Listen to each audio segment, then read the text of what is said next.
दोस्तों ये हमारे पास गाड़ी आई है, ठीक है। इसका इंडिकेटर काम नहीं कर रहा, ये देखें, डबल इंडिकेटर लगाता हूँ, देखें काम कर रहा है। अभी फिर बंद करके फिर लगाऊंगा, अभी देखें काम नहीं कर रहा। अभी फिर लगाऊंगा, काम नहीं कर रहा, ठीक है। और किसी दफ़ा किसी टाइम क्या होता है, सिंगल इंडिकेटर भी काम नहीं करता। इसमें प्रॉब्लम किधर है, ठीक है। इसमें अगर ये प्रॉब्लम आ रहा है तो आपको दिखाते हैं किधर प्रॉब्लम होता है, ठीक है। अभी हम खोलते हैं दोस्तों, ये अभी हमने ग्रिप खोला है डबल इशारे का।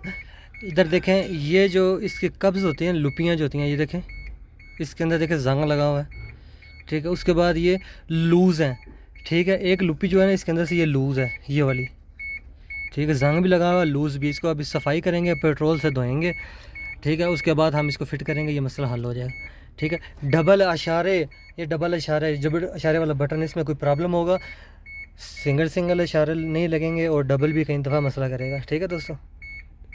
ये अभी हमारे पास पेट्रोल आ चुका है, इसमें हमने सुराख कर लिया है। अभी इसको मैं बैटरी की तार उतार के इसको दूँगा, ठीक है।